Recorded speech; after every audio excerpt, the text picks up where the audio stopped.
دعا ہے کہ اللہ جل وعلا مجھے حق بات کہنے اور ہم سب کو اس پر عمل کرنے کی توفیق عطا فرمائے۔ قرآن مجید فرقان حمید کے اندر اللہ تعالیٰ جل وعلا نے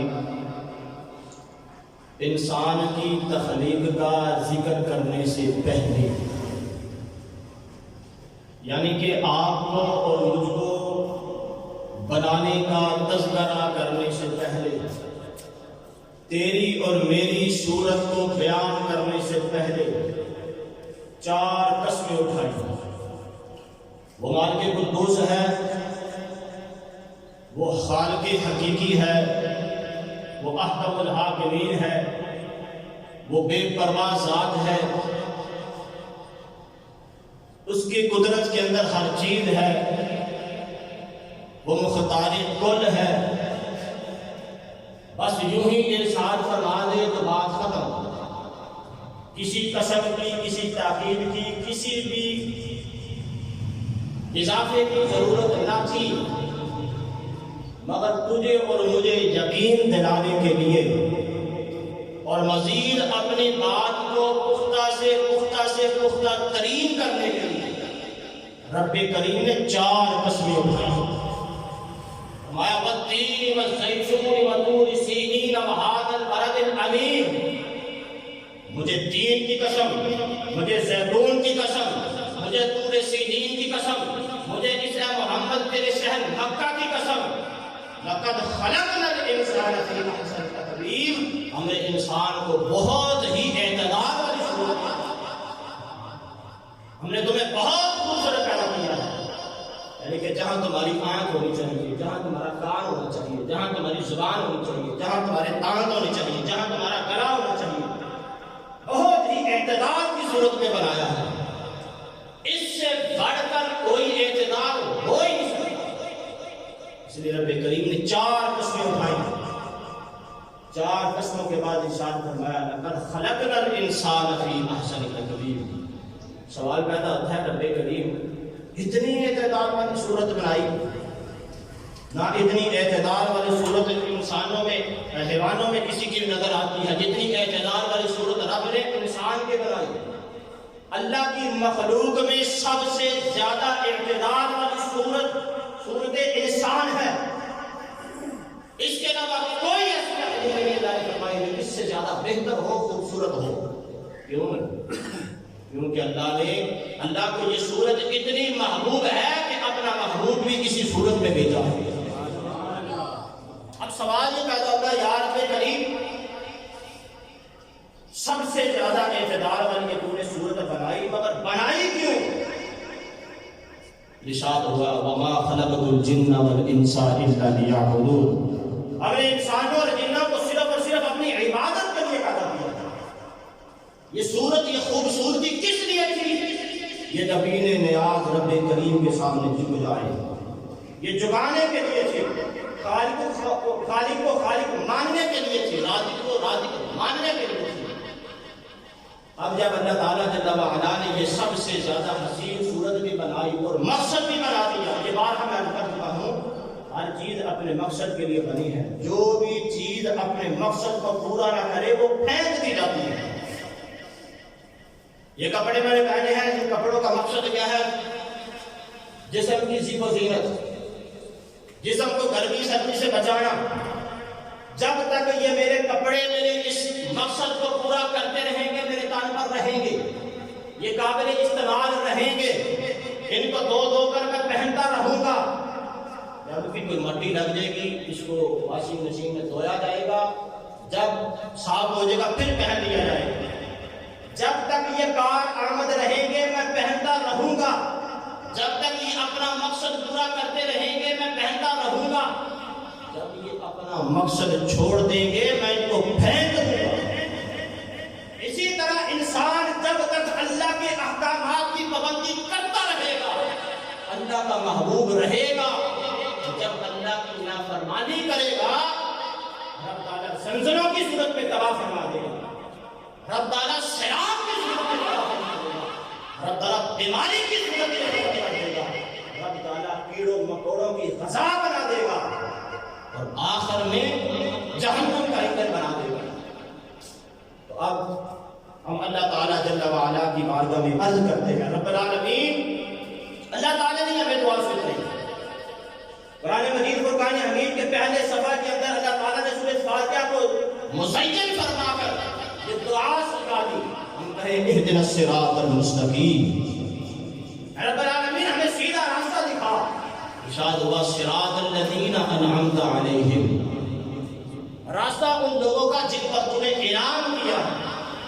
بہت مختصر سے وقت میں مختصر ترین کرتے میں آپ کو سمجھا رہا ہوں کہ راستہ ہمیں ان لوگوں کا سکھا جن پر تو نے انعام دیا. اللہ تعالیٰ جل وعلا کی بارگاہ میں عرض کی یا رب العالمین انعام تو نے جن پر دیا ہے.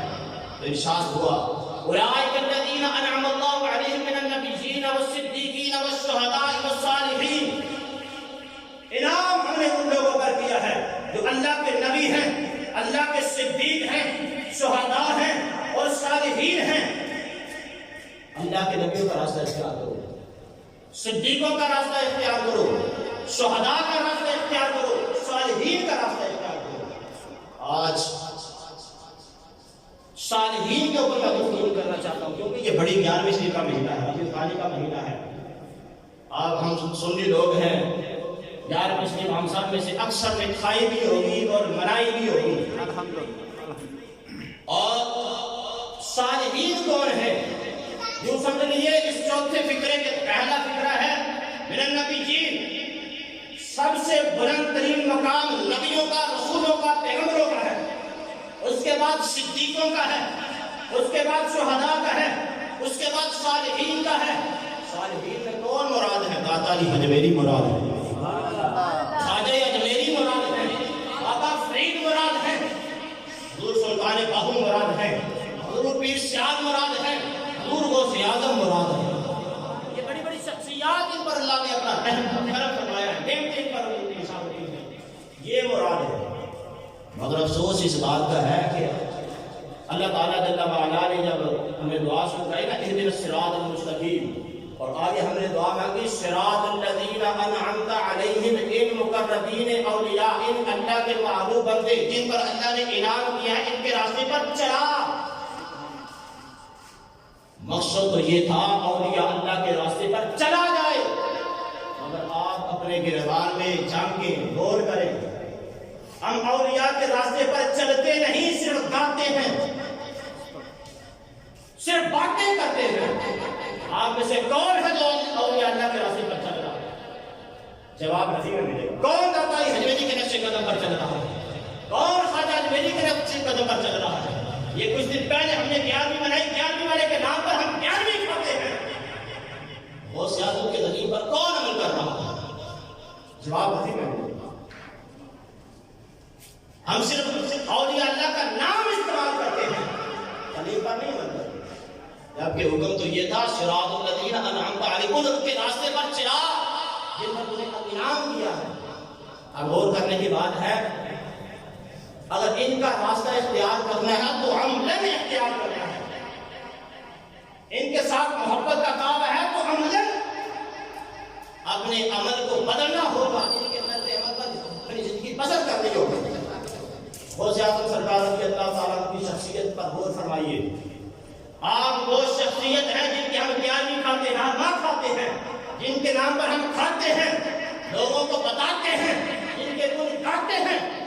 آپ کی شخصیت وہ ہے جنہوں نے 40 سال تک عشاء کے وضو سے فجر کی جماعت نماز پڑھی. 40 سال تک آپ نے عشاء کے وضو کے ساتھ فجر کی نماز ادا کی. میں اور آپ نماز پڑھ بھی نہیں پڑھتے. عشاء کی وضو کے ساتھ فجر پڑھنا دور کی بات، عشاء بھی نہیں پڑھتے، فجر بھی نہیں پڑھتے. بلکہ امام نبوی نے ارشاد فرمایا جس آدمی نے عشاء کی نماز جماعت کے ساتھ ادا کی اس نے ایسے ہے جیسے آدھی رات عبادت کی. اور جس نے عشاء اور فجر دونوں جماعت کے ساتھ ادا کی مسجد کے اندر، اللہ کے پیارے حبیب نے فرمایا کہ اس کو اتنا اجر ملے گا جتنا ساری رات عبادت کرتا. غوث اعظم کی تو تعلیم یہ تھی کہ آپ 40 سال عشاء کے ساتھ فجر کی نماز پڑھتے تھے. عشاء کے ساتھ جو وضو کیا نماز پڑھی وہی فجر کے ساتھ نماز پڑھ لی. اور جب کہ اب ہم اولیاء اللہ کی طرف جائیں نا حضور سلطان باہو سرکار رضی اللہ تعالیٰ ارشاد فرماتے ہیں، ہم سلطان باہو کو بھی مانتے ہیں، اولیاء اللہ کو ماننے والے ہیں نا، تو سلطان باہو فرماتے ہیں کہ جڑا بندہ بے نمازی ہے نا ان دے کولو خنزیر کی پناہ منگدا ہے۔ خنزیر رجس العین ہے، جن کے ہم ختم دلاتے ہیں، جن کے ہم گن گاتے ہیں۔ سلطان باہو کو ماننے والے غور سے سماعت کریں، سلطان باہو کا یہ قول ہے جیڑا بندہ بے نمازی ہے وہ خنزیر نال بھی بدتر ہے، یعنی کہ خنزیر بھی اس سے پناہ مانگتا ہے۔ اور شیخ سعدی رضی اللہ تعالیٰ عنہ فرماتے ہیں کہ بے نمازی کو قرضہ بھی نہ دو، اس کی مالی مدد نہ کرو۔ کیوں؟ فرمایا جیڑا بندہ اللہ کا قرض نہیں ادا کرتا بندے کا کتوں کرے گا۔ اور اللہ کو ماننے والوں سنو، غوث اعظم کو ماننے والوں، جانبی کھانے والوں سنو، اور جانبی کھانے والوں کو بتاؤ۔ غوث اعظم فرماتے ہیں کہ جیڑا بندہ بے نمازی ہے انہوں مسلمانوں کے قبرستان میں دفن کرنے کا حق ہی کوئی نہیں، ان کو مسلمانوں کے قبرستان میں دفن نہ کرو، کافروں کے قبرستان میں دفن کرو۔ کیوں؟ نبی رحمت صلی اللہ علیہ وسلم کا ارشاد ہے کہ جس نے عمدن نماز کو چھوڑا اس نے کفر کیا، وہ مسلمان ہی نہیں ہے۔ میں اور آپ بات کرتے ہیں صرف اور صرف زبان سے غوث اعظم کی، داتا علی حجویری کی، معین الدین چشتی اجمیری کی، کہ بلا باتوں سے بات نہیں بنے گی۔ غوث اعظم کی سیرت مبارکہ کو دیکھیے، غوث اعظم سرکار رضی اللہ تعالیٰ عنہ نے 15 سال تک مسلسل ہر رات مکمل قرآن مجید ختم کیا ہے۔ غوث اعظم ہر رات 15 سال تک پورا قرآن رات کو ختم کیا کرتے تھے۔ میں اور آپ ہفتے میں چھوڑ دیا قرآن، یہ تہذیب چلانے کے لیے کوئی، اگر آپ کسی کوئی ہے تو مہینے میں قرآن کو ختم کرتا ہو تو ہاتھ کھڑا کریں گے۔ 6 بار میں کسی نے کیا ہو کہ بڑا سال میں کیا ہو تو ہاتھ کھڑا کریں گے۔ ہم غوث پاک کو نہیں مانتے، ہم رسول اللہ کو نہیں مانتے، عمل کے اعتبار سے بات کر رہا ہوں، یعنی کہ رسول اللہ کو نہیں مانتے، رسول اللہ کی عمل کی نہیں مانتے۔ ہم غوث اعظم کہاں رہ گئے، داتا کی حجویری کہاں رہ گئے، ہم اللہ کی بھی نہیں مانتے۔ اللہ تعالیٰ جل وعلا کے قرآن مجید فرقان حمید میں ارشاد فرمایا وَلَا تَكُونُوا كَالَّذِينَ نَسُوا اللَّهَ فَأَنسَاهُمْ أَنفُسَهُمْ، او میرے غلاموں اور میرے نبی کے امتیوں، وَلَا تَكُونُوا كَالَّذِينَ نَسُوا اللَّهَ، ان لوگوں کی طرح نہ ہو جاؤ جس نے مجھے بلا دیا، جس نے مجھے بلایا میں اس کو بلا دوں گا۔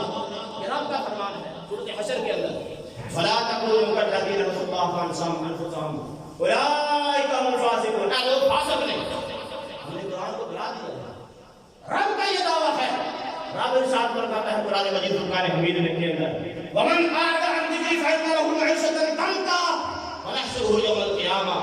فرمایا میرے ذکر سے، میری نصیحت سے، میرے قرآن سے منہ نہ موڑو، جو میرے قرآن سے منہ موڑے گا ہم اس کی معیشت کو تنگ کر دیں گے۔ بتاؤ آج معیشت تنگ ہوئی کہ نہ ہوئی؟ کاروبار ٹھپ ہوئے کہ نہ ہوئے؟ مہنگائی کا طوفان بول رہا ہے کہ نہیں بول رہا؟ کس لیے ہم نے قرآن کو چھوڑ دیا؟ بلا یہ دنیا کی سزا ہے، یہ دنیا کی سزا ہے۔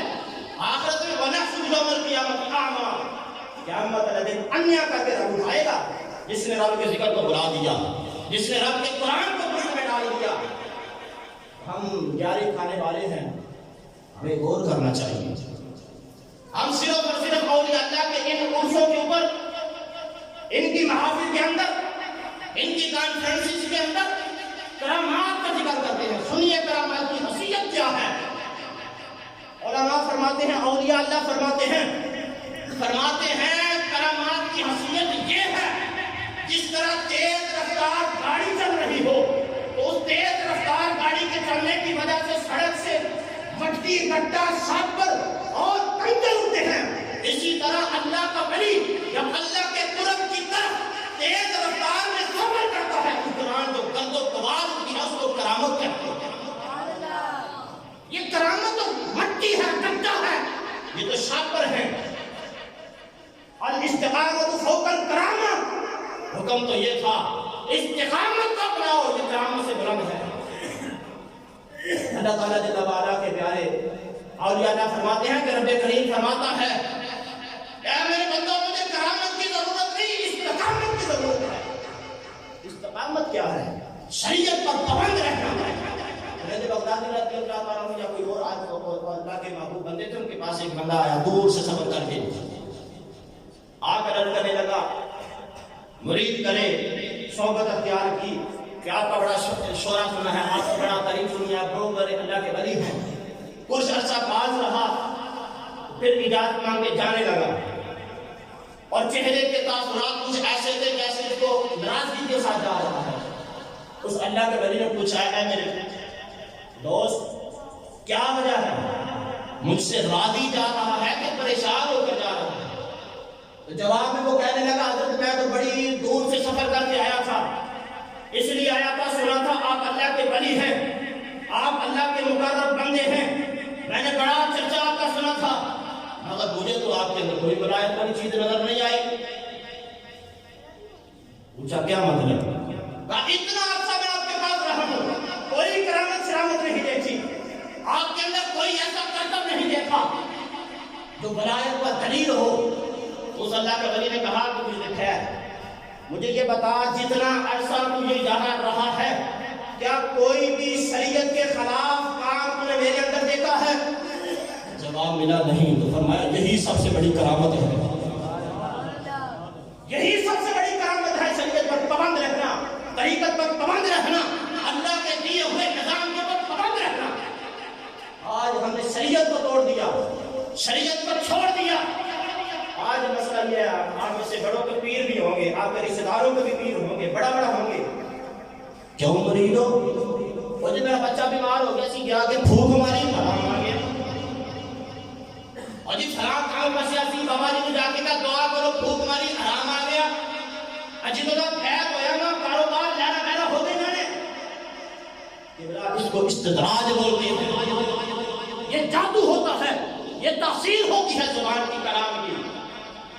اگر آپ اللہ کے ولی کے اندر کوئی ایسی چیز دیکھتے ہیں جو کر کے عادت ہو، انسان کی قوت سے باہر ہو، جیسا کہ پھوک ماری حرام آ گیا. آپ اگر دیکھ لیں ایک آدمی کو آسمانوں پر اڑ رہا ہے، آپ کسی آدمی کو دیکھ لیں اشارہ کرتا ہے، وہ مردوں کو زندہ کر دیتا ہے. آپ دیکھتے ہیں بندہ اشارہ کرتا ہے، بادل بارش ہو جاتے ہیں. آپ دیکھتے ہیں آدمی زمین کے اوپر ایڑی مارتا ہے، زلزلہ رک جاتا ہے. آپ دیکھتے ہیں آدمی یہاں بیٹھ کر مکہ اور مدینہ کی خبریں دیتا ہے. اس کو اللہ کا ولی نہیں کہہ سکتا، وہ اللہ کا ولی نہیں ہو سکتا. اللہ کا ولی وہی ہے جو شریعت کا پابند ہے. اگر ولایت کی یہ آپ ڈیمانڈ رکھتے ہیں کہ جو بات کی جائے یا بیماروں کو علاج دیا جائے، تو اس وقت انگریز سے بڑا کوئی اللہ کا ولی ہو ہی نہیں سکتا. جو اصول ہم نے بنائے ہوئے ہیں. آج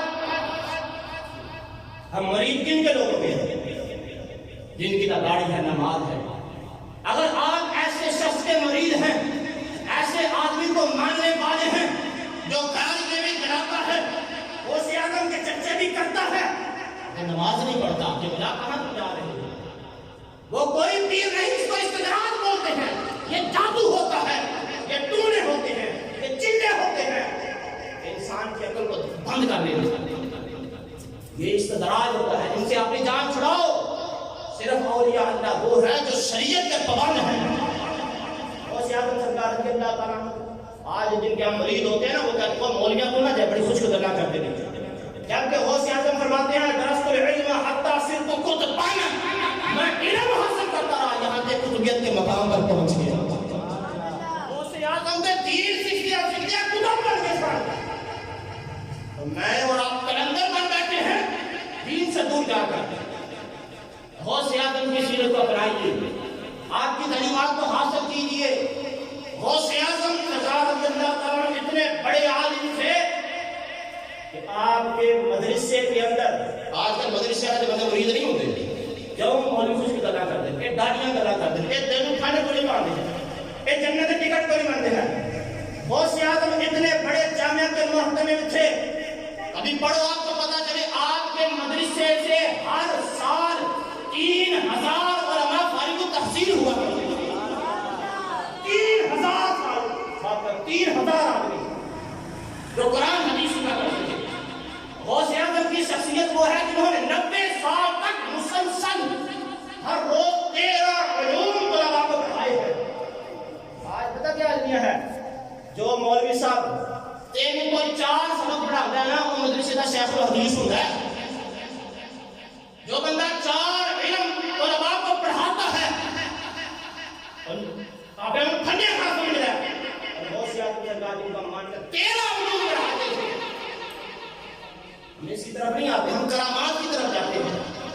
کرامات یہ علماء کے قدموں کی دھول کا نام ہے. یہ کسی چیز کا نام، یہ دھول مٹی کا نام ہے. غوث اعظم سرکار رضی اللہ تعالیٰ کی بات کروں، آپ کتنے بڑے عالم تھے ہیں. حضرت امام ابن جوزی رحمۃ اللہ علیہ اتنے بڑے امام ہیں کہ جب تک ان کی تعلیمات پر عمل نہ کیا جائے تو حدیث سمجھ نہیں آتی. جس نے حدیث مبارکہ کا علم سیکھنا ہونا امام ابن جوزی کا شاگرد ہوگا تو آگے جائے گا، مگر رسول اللہ تک سلسلہ جا ہی نہیں سکتا. امام ابن جوزی رضی اللہ تعالیٰ عنہ رحمۃ اللہ علیہ صوفیاء کے مخالف تھے، اولیاء اللہ کے مخالف تھے، بہت بڑے عالم تھے مگر صوفیاء کے مخالف تھے. ایک ہے حضرت حافظ ابو العباس رضی اللہ تعالیٰ عنہ. ایک دفعہ ابن جوزی کے پاس آئے اور آ کر کہا یا امام آئیں چلیں غوث اعظم کی مجلس آج اختیار کرتے ہیں. چیک کرتے ہیں غوث اعظم کا بڑا شورا ہے، غوث اعظم کا بڑا نام ہے، جا کر دیکھو تو صحیح. ابن جوزی نے بھی چیک کرنے کے لیے غوث اعظم کی سرکار کی آپ کی مجلس میں چلے گئے. جب گئے تو قاری تلاوت کر رہا تھا. جب قاری نے تلاوت کر لی، یہ میں آپ کو بتانے لگا ہوں تو علم کو سیکھیے. غوث اعظم کو سیکھنے والے قرآن کو سیکھیں، غوث اعظم کو ماننے والے قرآن کو سیکھیں، غوث اعظم کو ماننے والے احادیث مبارکہ کو سیکھیں، غوث اعظم کو ماننے والے سیرت نبوی کو اپنائیں. پھر غوث پاک کو آپ ماننے کے ویسے نہیں مانتے، ویسے جھوٹ ہے، دھوکہ ہے.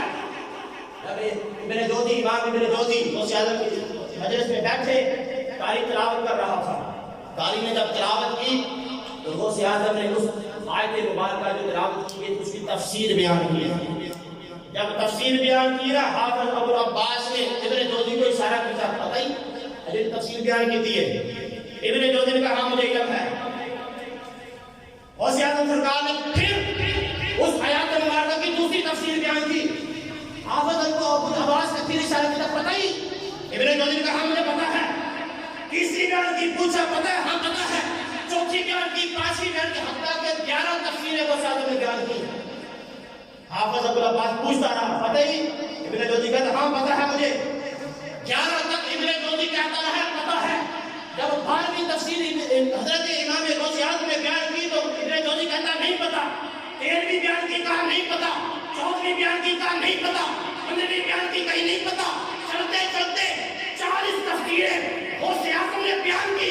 ابن جوزی کہتا مجھے نہیں پتہ. حتیٰ کہ غوث اعظم نے کہا ابدان سے بھاگ کی طرف کرتے ہیں تو ابن جوزی نے کپڑے پھاڑ دیے. ابن جوزی کم رہ گیا. یہ غوث اعظم واقعی غوث اعظم ہے جو علم کا اتنا بڑا سمندر ہے جس کا مقابلہ ہو ہی نہیں سکتا. کہاں قبلہ رہتے ہو؟ غوث اعظم کے دور کے اندر غوث اعظم سے بڑا کوئی محدث نہ تھا، کوئی مفسر نہ تھا، کوئی قرآن کا قاری نہ تھا. آج ہم کرامتوں پر روزہ ڈالے بیٹھے ہیں. قبلہ علم سیکھو غوث اعظم کو ماننے والوں، گیارہویں کھانے والوں علم کو سیکھو، قرآن کو سیکھو. پھر مانگو آپ غوث اعظم کو. غوث اعظم سرکار آج بات ہوتی ہے اس ممبر کے اوپر بیٹھ کر سیاست کی بات کی جائے نا، لوگ کہتے ہیں مولوی سیاست کی بات کرتا ہے. سنو غوث اعظم کی سیرت کیا ہے. آپ جانتے ہو کہ سلطان صلاح الدین ایوبی کا نام سنا ہوگا آپ نے. سلطان صلاح الدین، یہ وہ سیرت میں بیان کرو جس کا آپ کو علم نہیں ہے.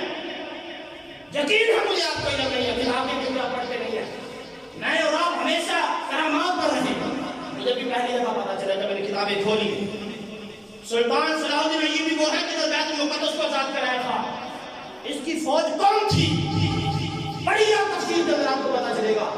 سلطان صلاح الدین ایوبی کے اکثریت فوجی غوث اعظم کے شاگرد تھے. غوث اعظم کے مدرسے کے پڑھنے والے چٹائیوں میں بیٹھ کر قرآن و حدیث کو سیکھنے والے تھے جو مجاہد تھے. اکثریت غوث اعظم کے شاگرد تھی. غوث اعظم نے تیار کیا تھا اٹھو حضور کے غلاموں، بیت المقدس کے اوپر کافر کا حکمرانی چل رہی ہے، اس کو آزاد کراؤ. یہ غوث اعظم کی سیرت تھی. اور کچھ اکثریت غوث اعظم کے شاگرد تھے اور کچھ امام غزالی جامعہ نظامیہ کے شاگرد تھے. امام غزالی کو ماننے والوں یہ سب لوگ سیاسی تھے. آج ہم جب ممبر رسول سے سیاست پر چھوڑا تو ہم ذلیل ہو گئے. آج وقت ہے قرآن کو پڑھیے، نبی کے فرمان کو پڑھیے، اولیاء اللہ کی سیرت کو پڑھیے. تاکہ اسی طرح مسلمان اپنی شایان و شان کے ساتھ زندگی کو بسر کرے. آج منتوں کے پیچھے نہ چلو، تسلوں کے پیچھے نہ چلو.